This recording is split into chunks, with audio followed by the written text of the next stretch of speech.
Senhoras e senhores, boa tarde. Quero agradecer bastante a participação de vocês. É com imenso prazer que nós chegamos aqui ao nosso nono evento da série Webinar dos 30 anos da FNQ. Hoje com o tema A Economia Circular, o Plástico de Vilão a Mocinho.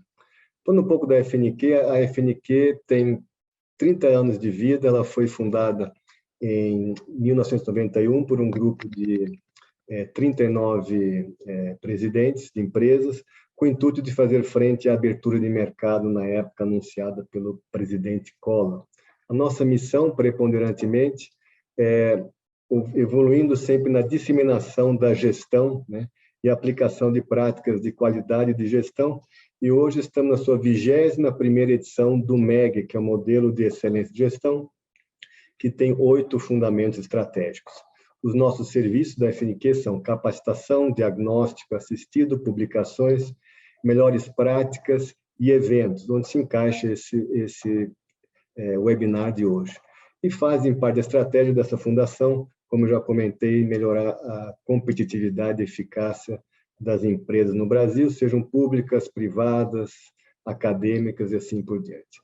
Queria me apresentar, meu nome é Ronald Daucha, sou conhecido como Daucha, sou engenheiro de formação, atuei em diversas empresas, uma delas é a Siemens, por 30 anos, e muitas outras organizações sempre ligadas à inovação, gestão e processo. Eu coordeno a FNQ desde 2019. Queria aqui aproveitar e agradecer o apoio educacional da Federação do Comércio de Bens e Serviços, SESC e SENAC, do Estado do Rio Grande do Sul, e o apoio institucional do Movimento Mato Grosso do Sul Competitivo e do Movimento Catarinense pela Excelência, que estão conosco nesse ciclo de webinars. Queria agora apresentar o Paulo. Paulo, boa tarde, tudo bem? Boa tarde, obrigado. Boa tarde a todos. Obrigado por ter aceito o nosso convite. O Paulo é um profissional muito respeitado e conhecido no mercado, e ele atualmente é diretor-presidente da Abiplast e do Sindiplast. Então, eu vou passar rapidamente o histórico profissional dele, já pedindo desculpas a ele, que, né, ele está bastante resumido, mas senão nós não conseguiríamos, se fôssemos apresentá-lo por completo. Então, o Paulo é economista, especialista em formulação e análise de políticas, é mestre em desenvolvimento econômico, doutor em engenharia de produção, especialista em direção de projetos estratégicos, e atuou como consultor nas áreas de avaliação de políticas para a FAO, ONU, PNUD, Comunidade Solidária, Ministério da Saúde, Ministério da Educação, INCA e SEBRAE Nacional. É conselheiro do Conselho Municipal de Ciência, Inovação e Tecnologia do Estado de São Paulo e atua em mentoria em diversas startups nas áreas de negócios de impactos sociais. É diretor-tesoureiro da Escola Waldorf do Brasil, atualmente diretor-presidente, superintendente, como eu falei, da Abiplast, Associação Brasileira da Indústria do Plástico, e é diretor-superintendente também do Sindiplast, Sindicato da Indústria de Material Plástico, Transformação e Reciclagem de Material Plástico do Estado de São Paulo. Também é diretor financeiro do INPE, Instituto Nacional do Plástico. Paulo, novamente, muito obrigado por ter aceito o nosso convite, né? E vamos começar, então, com esse evento aqui dos 30 anos, né?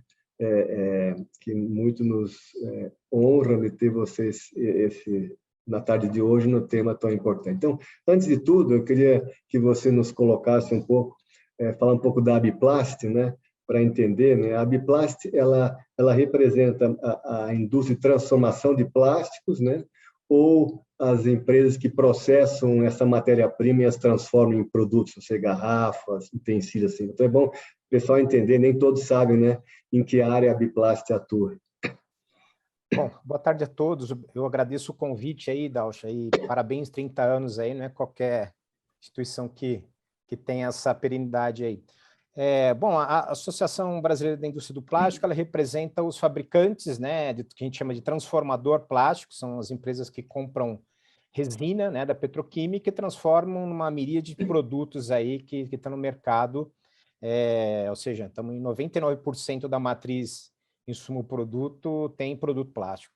E a gente também representa os recicladores, né, de plástico, são aqueles que compram resíduos coletados ou resíduos industriais de plástico, transformam em resina reciclada e ou transformam em produtos plásticos, né? Então, esse é a parte da cadeia, né, que a gente representa aí das empresas. Bacana. E falando em plástico, assim, como é que situa o mercado brasileiro de plástico no cenário mundial?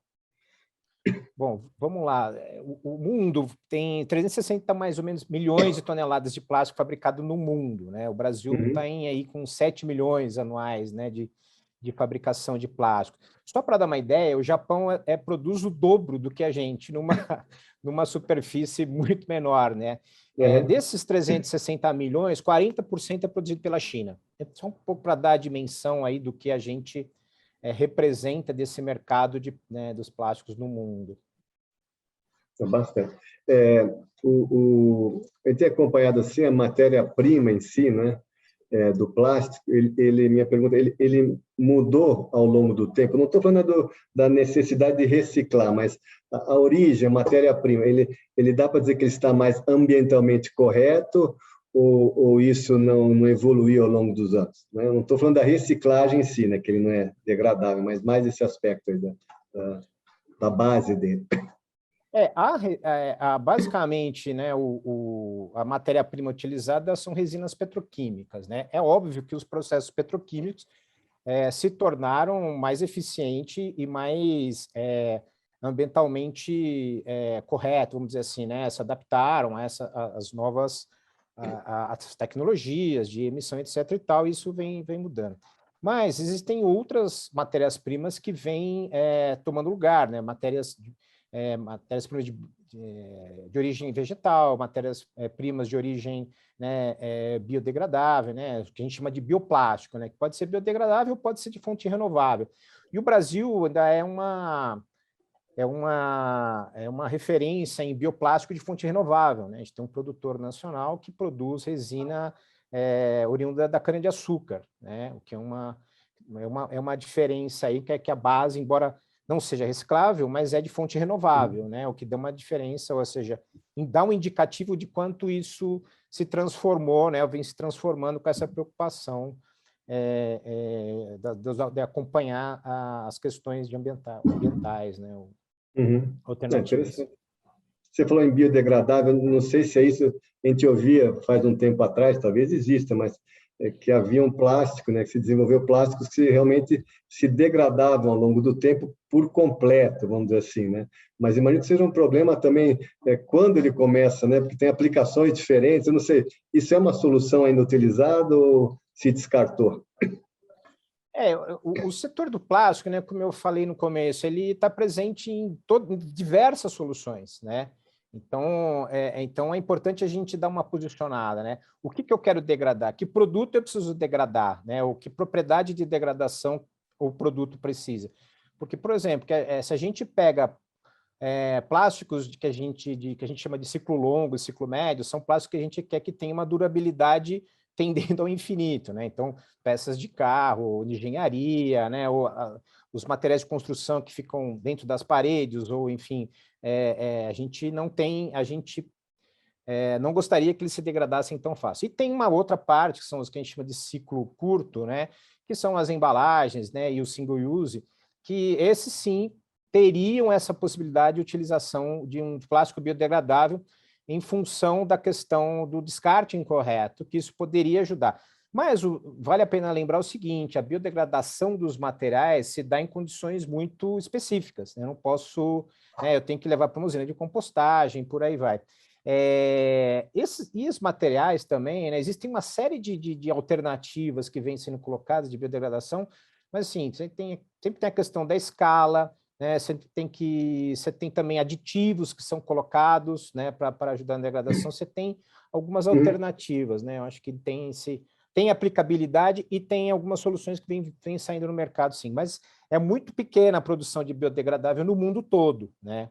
É interessante. Bom, indo para o foco, então, da nossa palestra, né, a gente sabe, né, ou pelo menos considerava o plástico como um dos maiores vilões, né, de descarte, né, e na natureza, da própria sociedade, a gente pode falar os lixões, né, o lixo urbano e assim por diante. Então, até eu li um pouquinho, se fala aí num processo linear, né, de descartar, de dar um tratamento.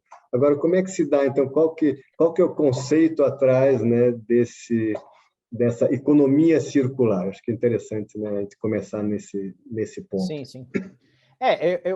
Quando começou a discussão, em 2014, tem um relatório da McKinsey, que é quem traz um pouco essa história da economia circular nos negócios, né? Ela sai um pouco da questão conceitual das academias, né? E começa a ter uma discussão dentro de empresas, né?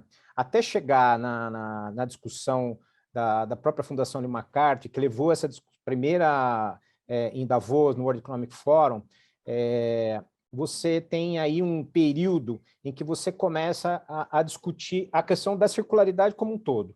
Então, se eu tirei da natureza um produto, eu tenho que fazê-lo funcionar ou fazê-lo durar o mais tempo possível para que eu não precise voltar para a natureza e retirar. Basicamente, grosso modo, vamos dizer assim, que é essa lógica, muito parecida com a lógica da biodinâmica, né?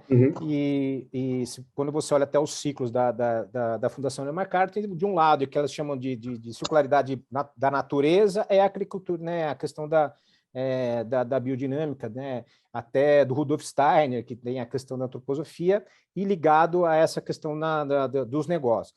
Mais recentemente, 2017, 2018, você tem um capítulo específico para o plástico, que na nova economia do plástico, a Fundação Ellen MacArthur começa a discutir a circularidade para o plástico, né? Ou seja, como é que o plástico pode trazer circularidade, pode trazer e ser um vetor de circularidade para a economia como um todo, e também ter a circularidade como solução de problemas que tem no seu descarte, né? Então, quando a gente está falando, o plástico é um vilão, o plástico... o que é a vilanização do produto, na verdade, é porque ele acaba indo para o lugar que ele não deve, né? O Goldenberg, que foi o ministro, né, um ambientalista brasileiro, dizia que poluição é a coisa certa no lugar errado. Então, quando a gente tem um plástico num lugar, que nem você falou, no lixão, que nem deveriam existir, inclusive porque a lei não permite mais, mas existem, né? Porque aquilo está no lugar errado, né? Aquilo deveria estar dentro da gestão de resíduo sólido urbano, deveria ter sido coletado e ter dado circularidade. Então, essa discussão foi interessante ser trazida no World Economic Forum pela Fundação Ellen MacArthur, porque você começa a repensar algumas coisas de gestão de resíduos sólidos e como é que a gente pode criar negócios para fazer essa linearidade do plástico. Bacana. E, entrando um pouco mais em detalhe, como é que se dá tecnicamente essa reciclagem, essa economia circular? Acho que é interessante explicar também, né? O que significa isso, do ponto de vista processo e... Dentro da economia circular também, assim, muito por cima, né, a gente tem a questão do redesign dos produtos. Então, você tem que criar começar a pensar em produtos que tenham um desenho que permitam ele ser reutilizáveis, serem mais amigáveis da reciclagem, ou seja, você começar a repensar o formato do teu produto e do teu negócio, né? Então, quando você também cria produtos, né, ou cria negócios de compartilhamento, por exemplo, você está dando uma utilidade para alguma coisa que ninguém está usando. Então, quando, você fala assim, poxa, mas essa questão do compartilhar, né, de compartilhar coisas, que é o modelo de negócio Uber, que é o modelo de negócio Airbnb, que você otimiza a utilização de produtos que não que foram criados, tiraram da natureza e estão ali parados. Então, você é dentro da lógica até da depreciação, né, vamos dizer assim, bem grosso modo. Então, redesenhar, o redesign do produto, o redesign do negócio é fundamental dentro dessa lógica.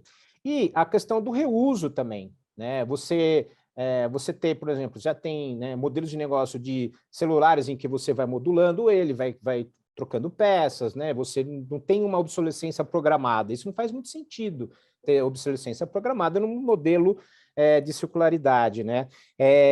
Você ter, por exemplo, começar a acoplar serviços. Então, hoje, você tem empresas de pneu, que não vendem mais pneu, que eles vendem, como se fosse o calçado para o seu sapato, e que eles vendem um serviço que então a gente vai monitorar o teu sapato, e quando ele começar a furar, ou começar a dar problema, a gente vai trocando e te dá segurança, exatamente. É o conceito do filtro de água, é o conceito de uma série de outros produtos. E no caso do plástico, esse é o olhar que você tem que dar, né? De você redesenhar esses produtos, de você promover a reciclagem e promover a reutilização. E tudo isso tem a ver com o consumo, que é o consumo consciente, né? Hoje, provavelmente na nossa época, quando a gente saía, eu entrava na universidade, quem podia dava um carro para o filho. Não era isso, né? Então, mas hoje isso não faz o menor sentido, porque as pessoas querem compartilhar, né, o transporte, né? Elas usam o transporte compartilhado. O carro não faz muito sentido, né, hoje para essa molecada. Por quê? Porque mudou a forma de consumo. E o plástico tem que se adaptar a isso, né? Essa que é a lógica. Legal. E tecnicamente, assim, a transformação em si, o plástico que é reciclado, no final desse processo, eu queria que explicasse um pouquinho o que é esse processo quimicamente. Ele é igualzinho ao plástico inicial? Ou, né, como é que funciona esse processo da reciclagem? O plástico, porque assim, na verdade, se a gente for desenhar a cadeia, assim, então vamos pegar um produto que a gente consumiu em casa, uma embalagem de um biscoito. Garrafa PET, né? Uma garrafa PET também. Essa garrafa a gente vai descartar no lixo descartável, né? Vai colocar para reciclagem, isso vai ser coletado, normalmente vai para uma cooperativa para separar, porque uma boa parte de quem faz a separação coleta seletiva não são os municípios, são os catadores e as cooperativas. Sim. É assim que funciona.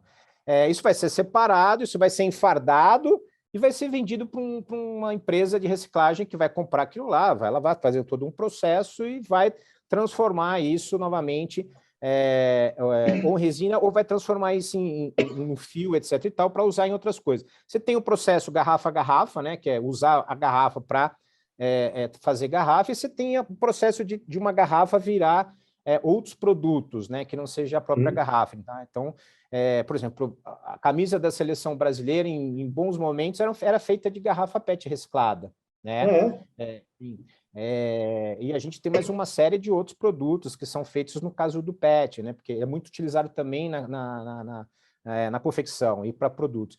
E você tem também, nessa lógica, o que a gente chama de upcycling. Então, o ideal sempre é que você pegue um produto e transforme ele num produto de preferência de maior valor adicionado do que ele já foi. Né?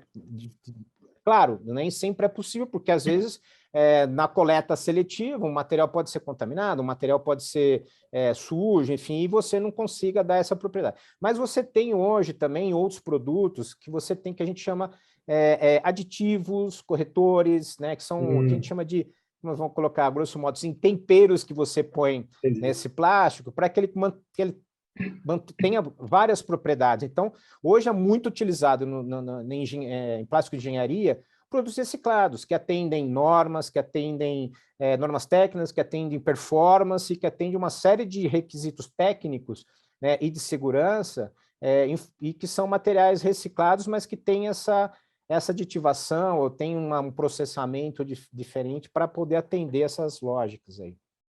Não, legal. Aproveitar e encaixar aqui uma pergunta do Basílio, ele fala a seguinte questão: qual é o percentual de garrafas PET recicladas no Brasil e no mundo? Quais são os líderes nessa reciclagem em nível mundial? Eu não sei te dizer, assim, eu vou fazer uma resposta para ver se consigo contemplar a pergunta dele. A nossa reciclagem de garrafa PET é entre 50% e 60%, 55%, 57%, depende da fonte que você pega. Que é um número relativamente interessante. Ele é muito próximo das médias mundiais, porque eu estou falando de reciclagem mecânica, tá bom? A reciclagem geral. Não estou falando de fazer CDR para queimar e gerar energia, não estou falando disso, estou falando de reciclagem geral, seja química ou seja mecânica.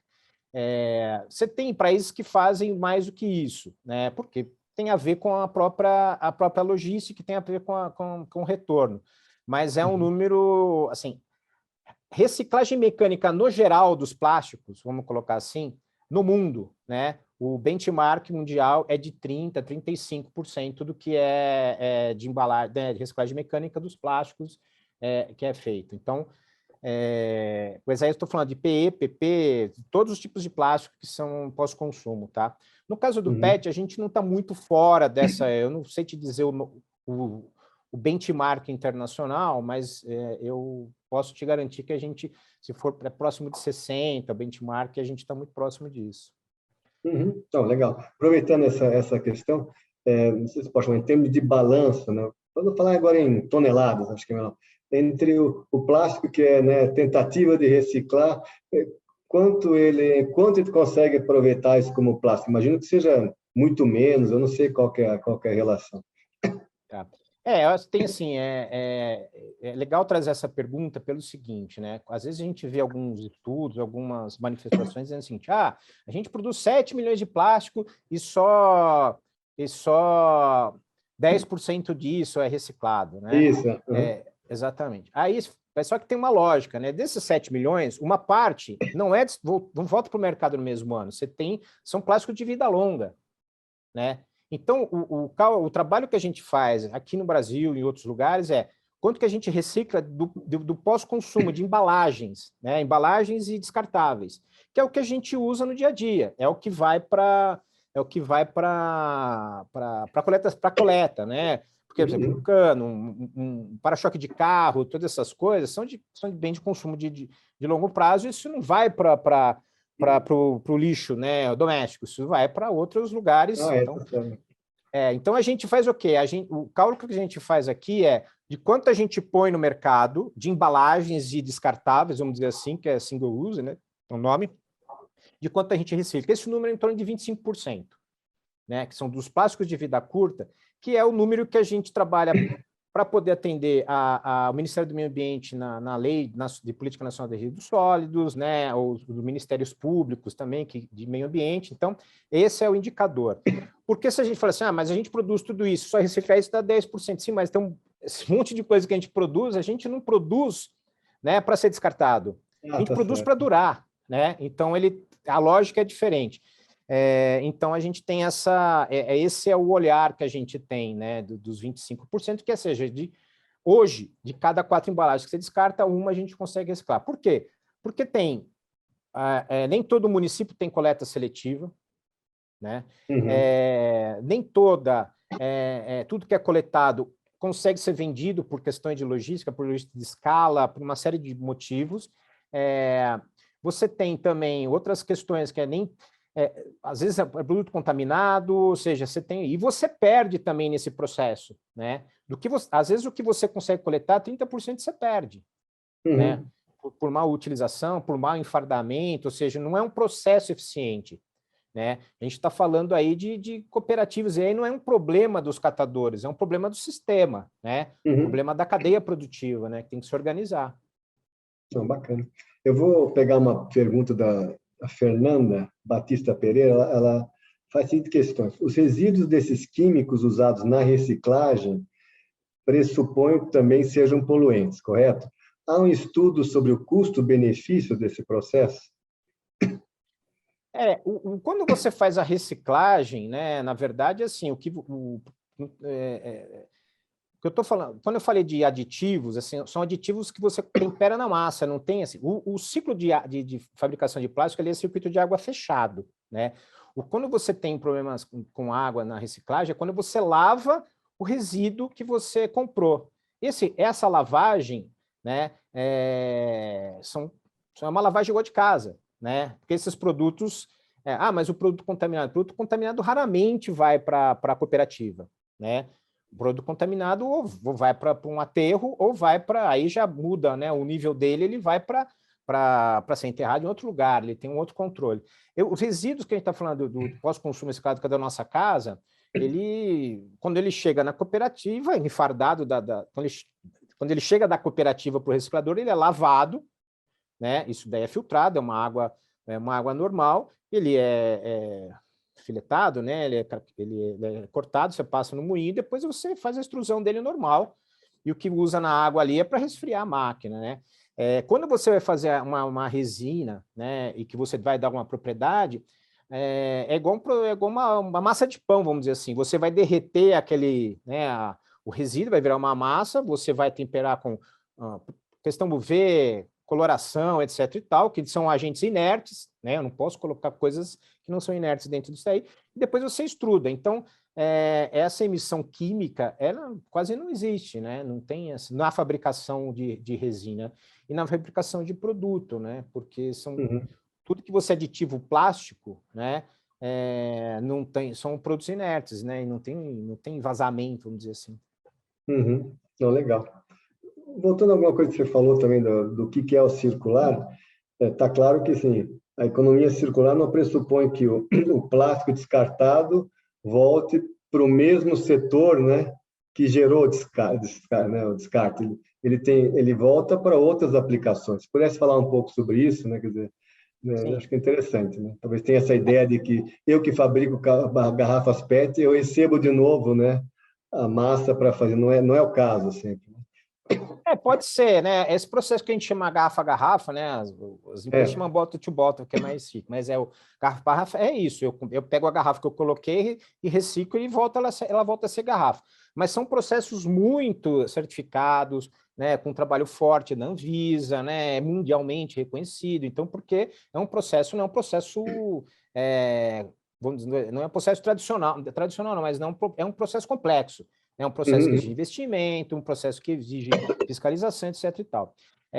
Mas, normalmente, o produto reciclado tem coisa que você não pode voltar. Então, por exemplo, produtos de embalagens de alimento, tirando essa das garrafas.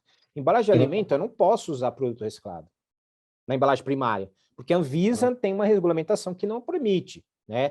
Isso vem mudando. Lá na Europa, a gente recentemente saiu uma regulamentação com 30 autorizações para produtos reciclados para contato de alimento. Então, isso vem mudando porque vem se mudando também as propriedades e as formas e as tecnologias de reciclagem. Né? Então, isso vai mudando. Mas hoje, né, aqui no Brasil, você usa muito para higiene pessoal e cosméticos e limpeza de cosméticos. Então, muito produto que está na nossa área de serviço é feito de embalagem com reciclado. Né? Uhum. A construção civil usa bastante, né, bebidas, né, que a gente acabou de falar, vestuário, utilidade doméstica, né, que são as coisas. Utilidade doméstica é o balde, bacia, etc. Tal, também Uhum. usa. Então, são esses 5 aí, daria quase 60% de utilização de produtos reciclados. O próprio setor de automotivo usa muito produto reciclado, né? Tanto reciclado industrial como reciclado pós-consumo, né? Uhum. Quer dizer, esses 5 que você citou são, vamos dizer assim, os principais consumidores, né, dessa, como é que é, essa pasta plástica reciclável, é isso, não? Exatamente, né? Higiene pessoal, cosmético, limpeza doméstica, construção civil, bebidas, vestuários e utilidades domésticas. Daria aí quase Uhum. 60% da utilização. Não, legal. Eu li também que essa reciclagem tem outras vantagens também. Acho que foi até um artigo teu que falou um pouco sobre geração de novos empregos. Talvez você pudesse falar um pouco sobre isso. Achei interessante. Sim, o setor de reciclagem, ele é um setor intensivo em mão de obra, né? E quando você fala da cadeia como um todo, né, ele tem efeitos indiretos. Então, assim, para poder reciclar e comprar, eu preciso de catador.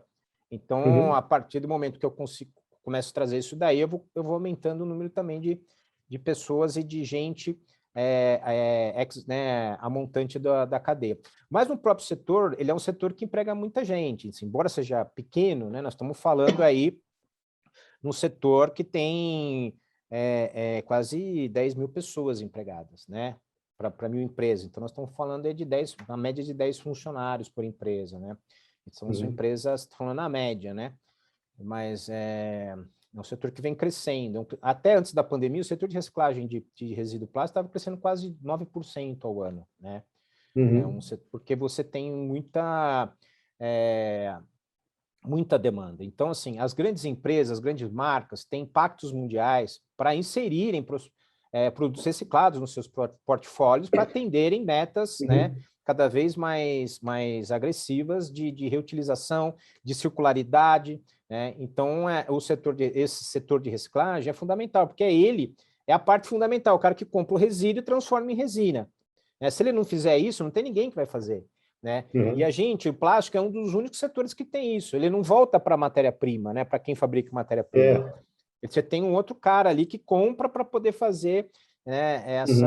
essa reinserção, fechar o ciclo, né? Não, bacana.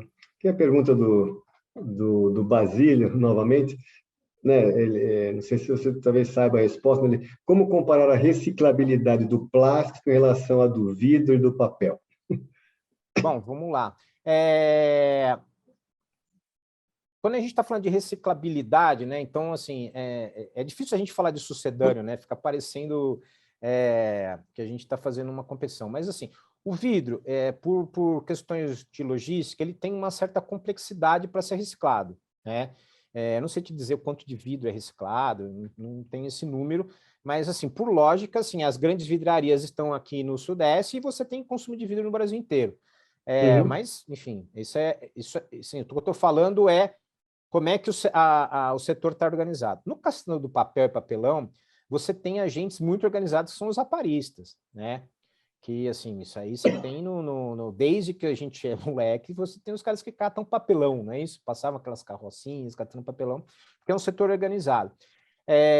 E aí você tem um grande diferencial nessa história, porque, assim, o papelão é papelão, o vidro é vidro.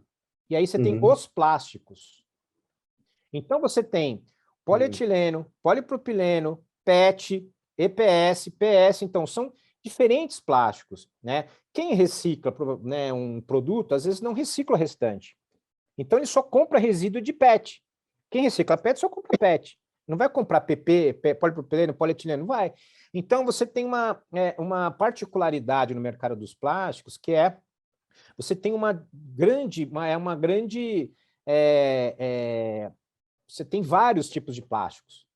E cada tipo de plástico tem uma forma de reciclar, né? E utilizações, né? Porque eu não posso usar EPS, né, um polietileno expandido, para fazer um produto que é feito de PET, não tem a mesma performance e por aí vai.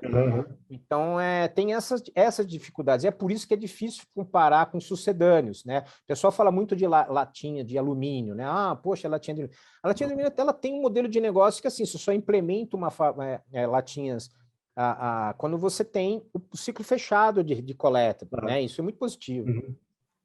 Então, são diferentes negócios. Você, em uma das respostas, você colocou esses conceitos. Poderia explicar um pouco mais, né? O que é no plástico, ciclo longo, médio, curto? Isso acho que define muito essa parte de reciclagem, né? Tanto de aproveitamento como de absorção, né? Eu acho que a absorção seria maior do que o aproveitamento que você falou, mas eu tô chutando aqui. O que a gente chama de ciclo longo são produtos, por exemplo, produtos de engenharia, são de ciclo longo. Produtos de construção civil, uma boa parte são ciclo longo, ou seja, um cano de PVC, a gente espera que ele dure no mínimo 10 anos, depois ele começa a vazar, né, no mínimo. Então, assim, são ciclo longo. Então, essa é a característica, são produtos. Tal. Tem as questões, são os de ciclo médio, né, que a gente chama aí, então, produtos que têm vida, então, eletroeletrônico, e aí tem a maluquice, embora eles sejam de vida média, por quê? Porque não é o plástico que degrada, é porque a obsolescência programada nele que transforma ele em média, né? Então, assim, e os de vida curta é o que a gente falou, é a embalagem que é basicamente o que a gente usa no nosso dia a dia. Embalagem de alimentos, o que a gente pede, né? O delivery, o descartável, todas essas coisas, sacola, são de vida curta. Eles são colocados no mercado e a gente usa, a gente pode reutilizar, né? É o caso da sacola. O caso da sacola, 99% da sociedade utiliza sacolas para dispor o seu lixo na coleta. Então, ele é reutilizável. E os outros produtos, né, que tem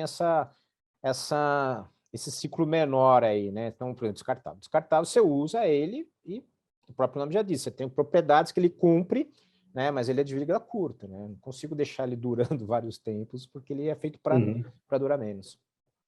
Não, interessante. Eu também eu li que para melhorar o processo se trabalha também, vamos dizer assim, na forma das embalagens, né, no formato. Eu não entendo como é que isso pode melhorar o processo. Fiquei curioso.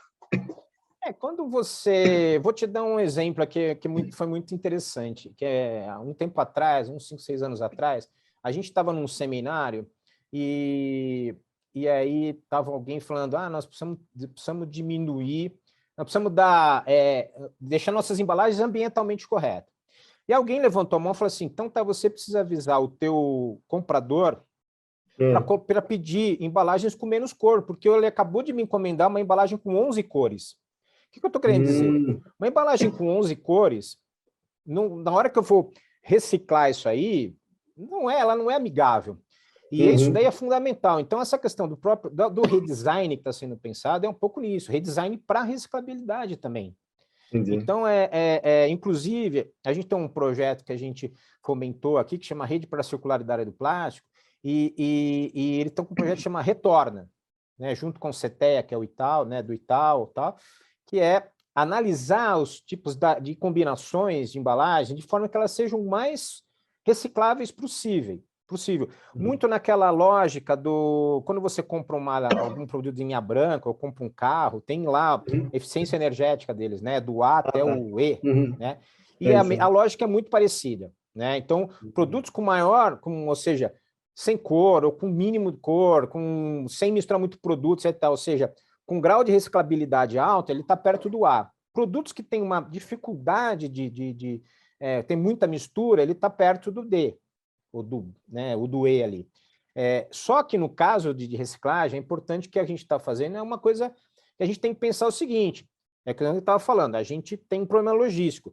Numa determinada região do país, pode ser mais fácil eu reciclar um produto A do que um produto B, porque lá você já tem uma estrutura, tem alguém que compra e tal. Então, você mescla a propriedade física, química do produto com a questão logística e econômica e social da localidade. Eu acho que porque esse indicador já existe lá fora, no Reino Unido, ele é uma referência mundial. O que a gente está querendo fazer é incorporar essa lógica social para dizer, esse produto pode ser A aqui no Sudeste, mas lá no Norte ele é D. E um produto que é A lá pode ser D aqui também, porque a gente não tem essa logística, tá?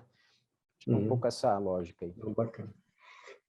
Uma hora você comentou, não sei, de uma associação, de um comitê, depois você também falou das regras que estão, algumas concessões, né, estão sendo dadas para reaproveitamento em embalagem de alimentos. Assim.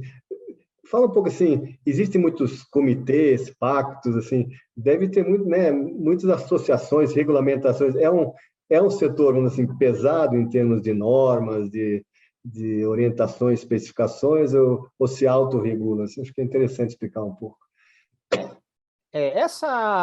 Vamos lá, a parte, esses produtos que são reciclados, né, e utilizáveis, né, então, você tem uma regulamentação da Anvisa, no caso do país, lá fora na FDA, na Europa, para os seus órgãos, que é o que pode ou não ser reutilizado ou ser utilizado como reciclado, né, que é um pouco do que a gente estava falando aí. Então, aqui no Brasil é muito difícil você ter uma regulamentação da Anvisa que permita usar produto reciclado em embalagem de alimentos.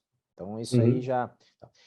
agora, você tem outras normas, né? Mas são normas setoriais, né? Então, você tem, por exemplo, a própria associação, né? A gente tem aí o Senaplas, que é um selo de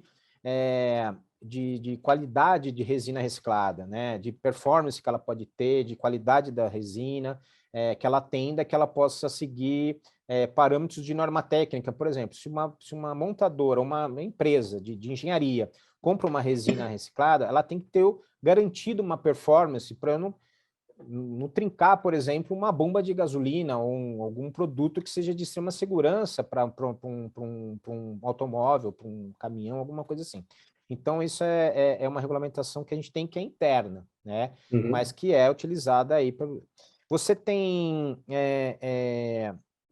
própria órgãos setoriais aí também que tem esse olhar. Então, assim, para reciclagem, alimentos é Anvisa. E você tem algumas outras que a gente tem normas técnicas de performance. Então, para móveis, se for utilizar para sacola, se for utilizar reciclado, tem um grau que pode usar, tem grau que não pode, ou quantidades, né? Só pode reciclado em pós-industrial para sacolas, por exemplo, é uma norma técnica. Então, isso vem aos poucos sendo incorporado, viu, Dalsh? Porque é uma coisa muito nova, então, assim, não tem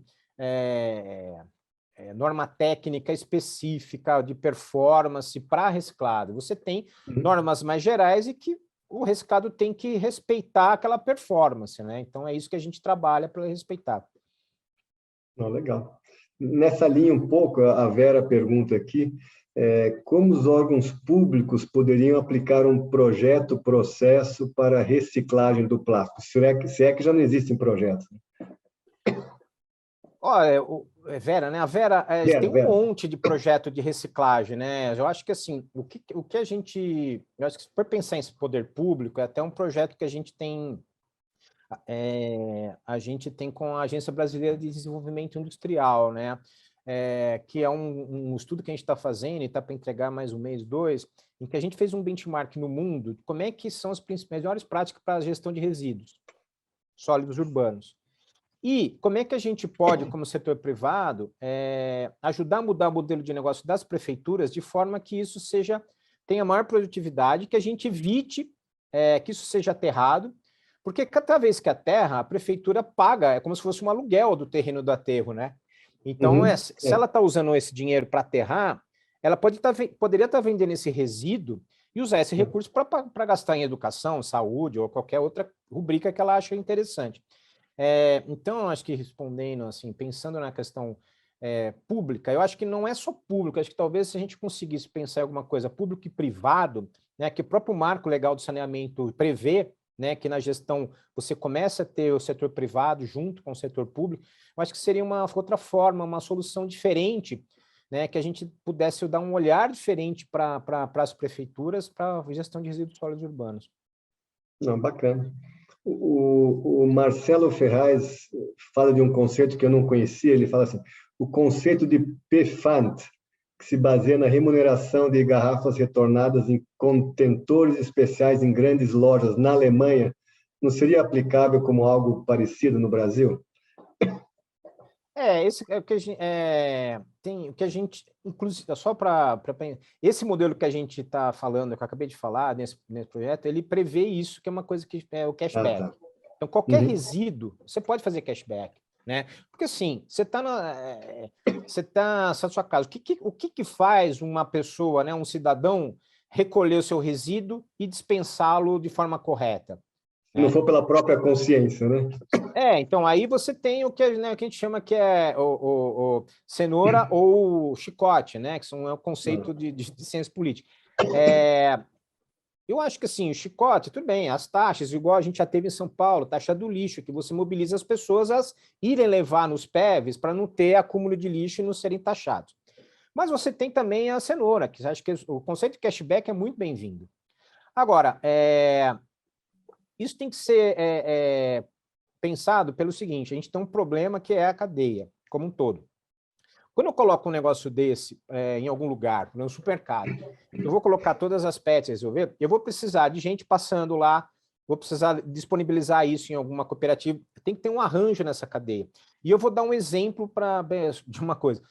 Há um tempo atrás, você tinha esses modelos de cashback, no metrô de São Paulo. As pessoas colocavam lá, ganhavam voucher, ganhavam uma série de outras coisas. Em supermercado, isso, em alguns lugares, você tinha que pagar como se fosse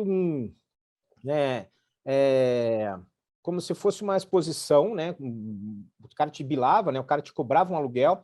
E em outros lugares, o cara te cobra IPTU. No caso desses públicos, né? Se eu botar um container aqui, o cara vai me cobrar IPTU. Então, eu acho que, assim, é óbvio que não é isso, não é só isso. Eu só estou dizendo que, assim, a gente tem que ter um olhar sistêmico para resolver essas coisas, né? Porque senão a gente, né, sustentabilidade, né, ela tem que ser, ela não é um conceito de um produto, ela é um conceito geral, ela é um sistema, né? Então é um pouco essa lógica aí. Mas sim, cashback, com certeza, é uma das partes dessa história, tá? Legal. Até nessa linha, eu vou continuar aqui, a Daniela Safin Vieira Souza. É uma pergunta um pouco longa, mas ela casa com essa anterior. A indústria de plástico tem se envolvido com a implementação da política de resíduos sólidos no país? Por exemplo, a partir do ano que vem, a indústria de refrigeradores precisará implementar logística reversa para o adequado descarte dos produtos. A indústria de plástico se envolve nas soluções para a reciclagem dos plásticos que vão nesses produtos? Sim, aí sim. O que a gente está mais envolvido e há mais tempo é o acordo setorial de embalagem pós-consumo, que é o que eu falei aqui, são os de vida curta, né? Então, a gente já fez um trabalho com várias outras associações, criou uma coalizão, né? A coalizão de embalagens e tal. Mas, por exemplo, o pessoal de eletroeletrônicos, que começou já faz alguns anos a logística, né? A logística reversa. A gente se envolve, até para entender também, porque assim, tem muito plástico que você não consegue retirar, ou para você retirar, como ele está envolvendo algum outro produto, e aí sim,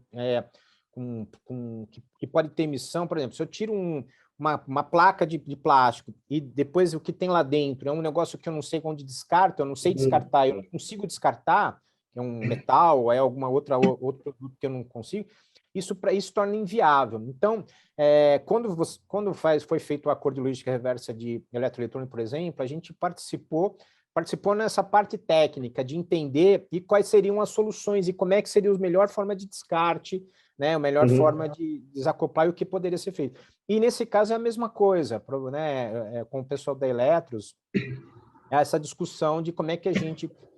porque é um material, né, no caso de linha branca, ele é um material que a gente chama material bacana, é um material bem fácil de reciclar, né? Porque são forros internos, cubas de eletrodoméstico, de geladeira, etc. Limpas, e tal, né? são relativamente limpos e fácil de retirar, não tem muito resíduo. Não, legal. Pegar uma pergunta que eu ia fazer, mas várias pessoas fizeram aqui. Claro, tem esse lado dos projetos, regulamentações, mas do ponto de vista de empresa, se você pudesse citar alguns cases, né, de empresas privadas que estão com programas legais que fazem, né, realmente um uso proativo desse modelo de reciclagem. Você tem... Pessoal de higiene pessoal e cosmético, né, as grandes, acho que até vi uma pergunta aí com o nome das empresas, elas já vêm se destacando há muito tempo nisso, né?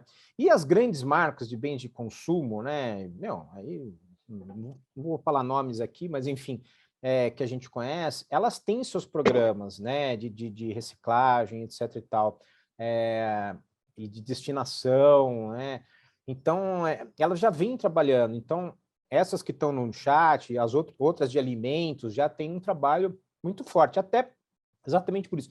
Lá fora, né, até uma pergunta que você fez e faltou essa resposta, né, você tem países que já têm pacto dos plásticos. O que é o pacto dos plásticos? As empresas se comprometem a reduzir, redesign, recircular, reciclar, ou seja, recolher, ou seja, ela tem algumas metas que ela cumpre para fazer a logística do plástico, para melhorar a eficiência, o uso e o design dos produtos, né? Isso é repassado para suas filiais. Embora isso não exista um pacto no Brasil, embora tenha, né, estava em conversação aqui no Brasil, mas isso deu uma acalmada, mas isso é uma diretriz, né? E isso é uma lógica também, né? Não é assim, porque não é obrigado que não vai fazer, né? Porque se a gente for esperar também, né, a Política Nacional dos Sólidos e as leis, isso vai demorar um pouco ainda, né? Porque, assim, a gente já está no acordo setorial há tanto tempo, mas eu acho que tem outras coisas que podem ser feitas e que estão sendo feitas, né? Como estratégia de negócio, né? Então, empresas que estão tirando já resíduos na boca do aterro, né, para fazer reciclado, para fazer, ou seja, para garantir, né, produtos, né, para garantir resíduo para fazer reciclagem, tal. Então, hoje você já tem assim, uma série de empresas que já tem se movimentado, e normalmente, isso que é o mais interessante, é um movimento de cadeia. Então, vai uma empresa, ela faz a parceria com a outra, então ela minera isso aqui, já tem a parceria com o cara que vai fazer a reciclagem do resíduo, já tem a parceria com essa empresa que vai fazer a transformação e com a empresa final que vai usar aquilo na embalagem, né? E aí toda a cadeia se beneficia aí quando você tem o produto feito com plásticos dos mares, né? Até hoje eu vi de manhã um grande consumidor, uma empresa de bens de consumo, dizendo que as embalagens são feitas de plástico, reciclado. Então, isso é uma tendência, isso aí já não é que é uma tendência, já é realidade, né? Que as empresas acabam usando como estratégia aí, né? De colocar no mercado e dar um retorno para o consumidor. Ó, estamos fazendo, estamos reciclando, estamos, né, comprometidos com isso. Legal, bacana. Essas duas perguntas são complementares. Eu poderia deixar para o final, mas eu tenho medo que não tenha tempo. Acho que é interessante que possa ser. Acho que é interessante para muitas pessoas. A Cristiane e o Felipe perguntam: onde podemos encontrar mais informações sobre os graus para reciclar a embalagem? Cito o exemplo das cores nelas contidas que você falou, né? É um órgão que aprova, atesta. E o Felipe pergunta: Paulo, poderia indicar fontes de referência para mais informações de reciclagem versus material? Talvez na própria Biplast deve ter todo um material, imagino eu, disponível, né? Contatos. Eu tenho no Reino Unido, né, que é o Recycling UK. Lá você tem muita informação sobre essa questão. Eles foram um dos primeiros a fazer essa avaliação de materiais, não, de qualidade de materiais para reciclagem, no caso do plástico, tá? Eu acho que isso daí vale a pena, né? Acho que responde aí. E que é quem deu a origem, inclusive, a esse projeto que a gente está fazendo, né? A gente não pôde usar o mesmo nome, enfim, por causa de licenciamento, etc. Então, a gente adaptou na nossa jabuticaba e colocou até essas questões de logísticas e regionais, né? Que a gente é tipo, né, alguns tamanhos a mais do que o próprio Reino Unido. Talvez a gente tenha aí mais de 10 Reino Unidos aqui dentro. Mas, enfim, eu acho que é isso. Agora, essa questão de materiais, você tem no próprio Ministério, no CNIR, né, você tem na própria... A Brelp tem uma segregação de material, de quanto que é gerado, né, de índice de graviometria. Agora, a reciclagem para o produto, ela é dada muito por informações setoriais. Então, a Biplast sabe de quanto que a gente recicla de plástico, né, e provavelmente as outras associações de classe de produtos sucedâneos, provavelmente não tem esse número, mas aí são números individuais, né, vamos dizer assim. Agora, compilado um material... No Planares, o Plano Nacional de Resíduos Sólidos, que o Ministério do Meio Ambiente colocou se eu não me engano, acho que uns 2 anos atrás, depois da pandemia a gente perde um pouco tempo, né, mas acho que há 2 anos atrás o Planares, ou 3, mas está lá no site, Plano Nacional de Resíduos Sólidos, tem um diagnóstico bem geral que o Ministério fez exatamente isso, por produto, quanto que é reciclado, quanto pegando, né, as informações setoriais, talvez ajude aí, quem perguntou essas informações. Não, legal. O Basílio aqui, bastante ativo, faz uma outra pergunta interessante. Existe no Brasil alguma legislação que preveja incentivos fiscais ou outros para empresas que adotem práticas de reciclagens relevantes? Me colocou o Sinir aí, obrigado. Não, ao contrário, Basílio, a carga tributária é maior para quem recicla, porque, assim, a hora que eu compro, né, um produto, um resíduo para transformar ele em resina reciclada, eu não tenho crédito. Ele é zero. Aí você fala, pô, mas você não paga imposto? Sim, mas eu não me acredito no sistema de débito e crédito, então isso vira custo para mim. Outro exemplo, uma cooperativa de reciclagem que vai fazer uma coleta num condomínio, ela vai pagar o mesmo ISS do que uma empresa de gestão de resíduo. Então, você tem, né, isso o que a gente tem, inclusive hoje, sua pergunta é boa, porque tem o 6545, que é um projeto de lei que está no Senado, ia ser votado hoje, que era exatamente isso, que era uma lei Rouanet para quem investe em reciclagem. O ProReciclo e o Funreciclo, que eram 2 fundos. Mas ele, enfim, por questões de orçamento, vamos dizer assim, ele acabou sendo retirado de pauta, mas não tem nenhum incentivo fiscal, nem nada para poder fazer... Deveria ter, lógico. A reciclagem. Pois é. A questão tributária, a gente tem conversado com o pessoal da reforma tributária, que é assim, o sistema tributário brasileiro, ele é linear, igual era a produção em 1945, quando o sistema tributário foi montado.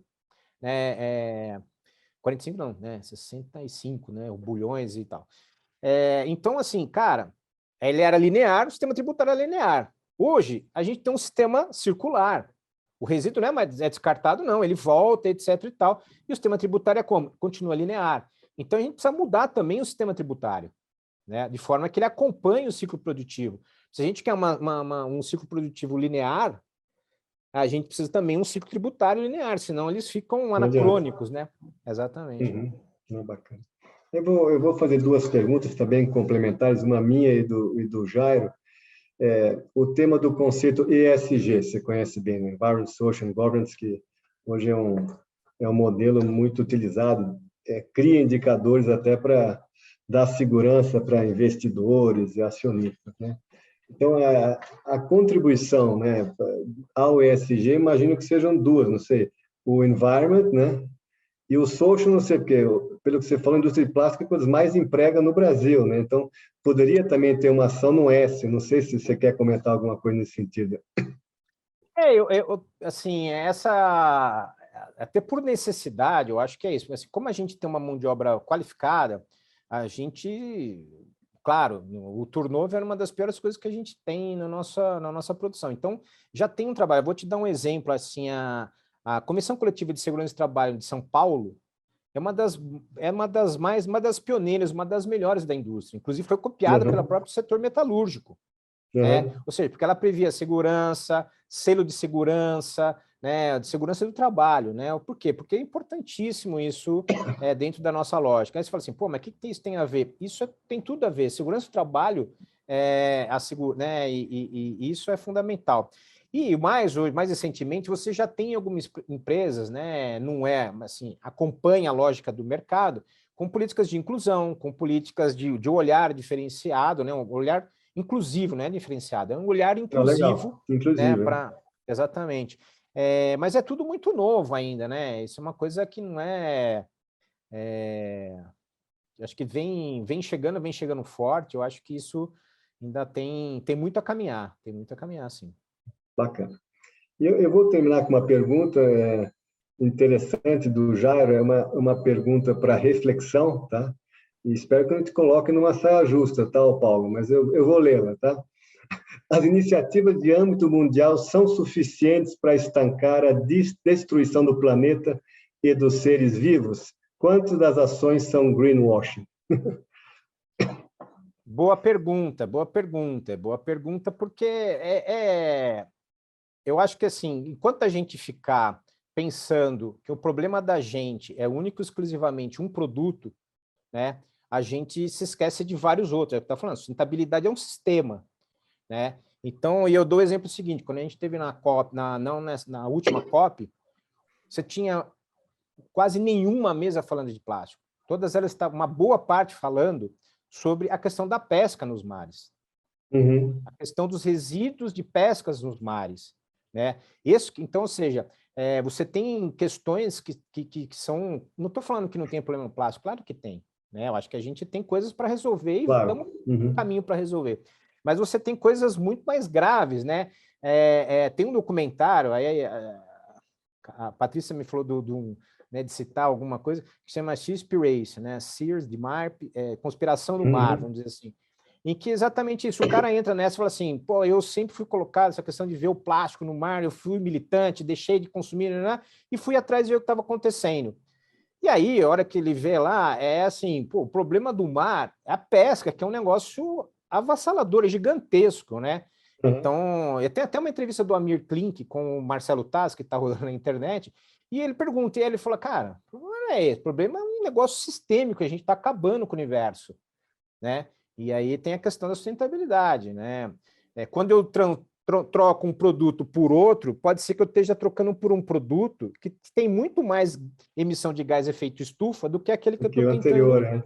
Entendeu? Então tem que ser tudo muito pensado sistemicamente, né? Não, bacana. Bom, eu queria te passar, deixar a palavra para você aberta, se você quiser fazer alguma observação adicional, algum comunicado, né, falar um pouco da Biplast, alguma ação, fica aberta aí a palavra para você. Não, primeiro eu agradeço, né, a oportunidade de a gente conversar, enfim, ter esses diversos olhares aí. Eu acho que isso é fundamental.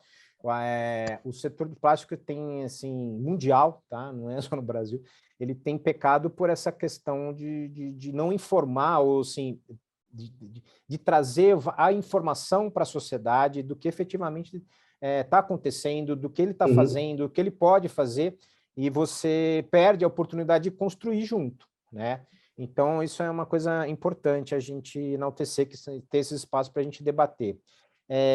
Não tem bala de prata, né? Eu acho que a gente está aqui, tem várias soluções para o problema, e não tem uma solução comum, não tem uma solução sozinha, né? Eu acho que esse projeto que a gente tem, que a gente chama de rede de particularidade do plástico, ele trouxe um exemplo muito legal, que é de governança da cadeia. Tá toda a cadeia junto, então tá a petroquímica, tá o transformador, o reciclador, a cooperativa, o transformador, o usuário das embalagens, né, que é o brand owner, o gestor, o varejo, pensando em alternativas para a questão das embalagens plásticas e para a circularidade.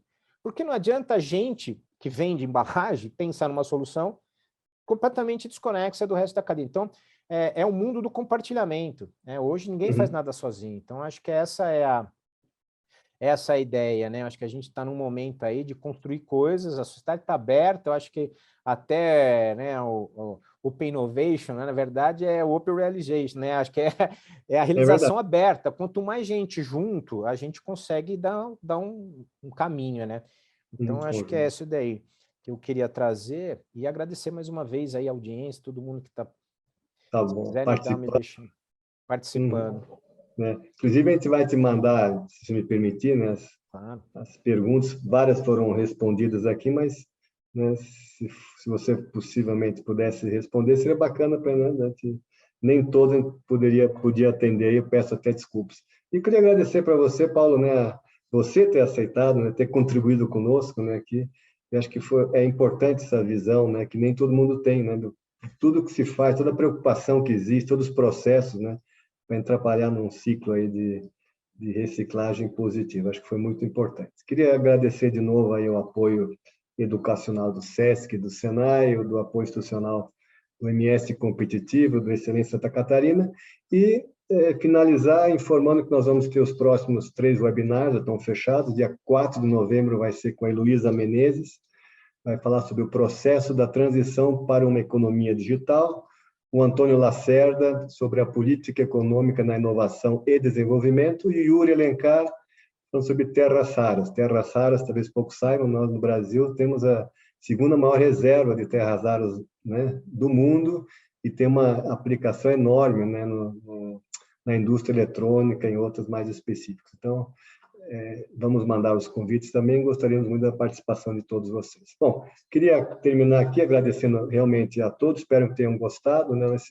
Esse evento foi gravado, daqui a algumas próximas semanas está disponível, e como eu sempre falo, ficaria muito agradecido se vocês pudessem dar feedbacks, eu falo assim, negativos ou com potencial de melhoria, né? Que só assim que a gente melhora. Então, já teve vários aspectos que nós melhoramos, e a gente agradece aí as sugestões. Então, muito obrigado a todos. Paulo, muito obrigado de novo. A equipe, né, que nos ajudou, aí a Patrícia, Camila, Maquiavelli e outros. Eu acho que foi mais um webinar super rico e instrutivo. Todo mundo, boa tarde para todos.